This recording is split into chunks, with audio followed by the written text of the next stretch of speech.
Superman is now one of those characters who completely twists your mind in deciding whether this guy is interesting, boring, or perhaps both at the same time. He's got super strength, heat vision, X-ray vision, ice breath, super speed, ability to fly, bulletproof skin, and the endurance level to survive a nuclear blast.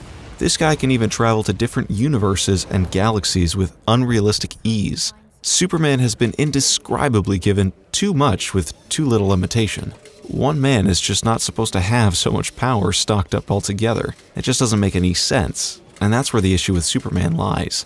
Superman doesn't make any sense, but for some twisted psychological reason, he is one of the biggest pop culture icons in the world today. Originally, Superman's creators, writer Jerry Siegel and artist Joe Shuster, didn't even come close to envisioning the icon that we see today.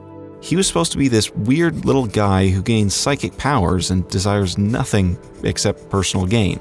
This concept was executed terribly, and the idea completely flopped in epic proportion, which led to internal conflict between Jerry and Joe due to the character not finding success on any level whatsoever.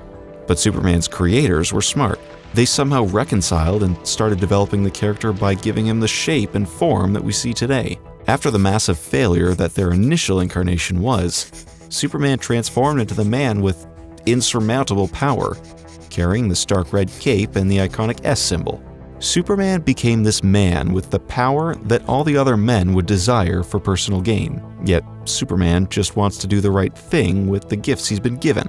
Perhaps Jerry and Joe subconsciously desired immense power as storytellers to evade the heartbreaking failure they faced before, and so they projected all their frustration in the form of a man who can do anything he wants, yet he chooses to be the good guy, just like Jerry and Joe could have chosen to be anyone in the world. Yet they chose to be storytellers and created something that changed the landscape of comic book characters and storytelling for eternity to come.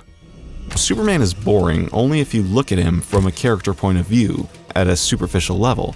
But when you put a character like Clark Kent in stories where the people ask, "Must there be a Superman?" or "The death and the return of the Superman?" then you begin to see the real picture.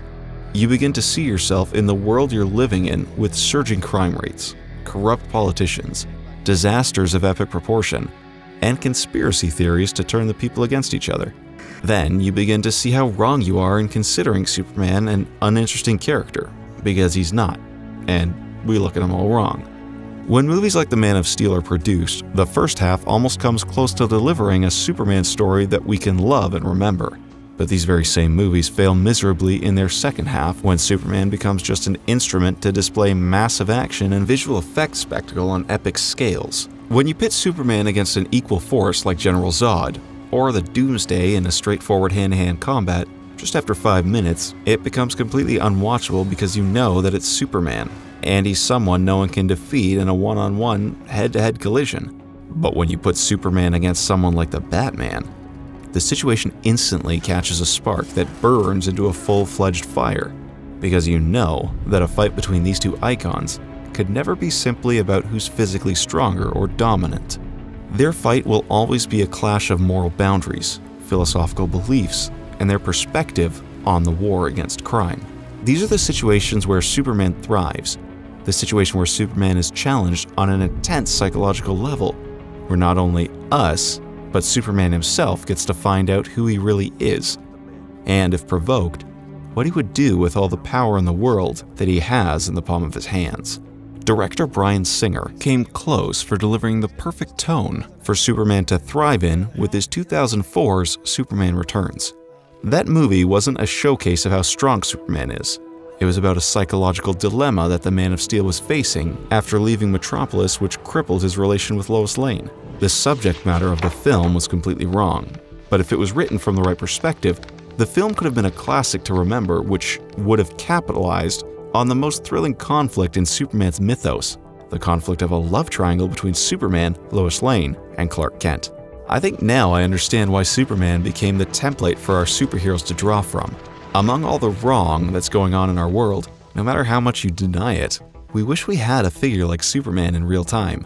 We wish, if not us, then someone would have all the power in the world and could still be the good guy. Truth of the matter is, no one else could be that guy except the man that we all love to call the Man of Steel.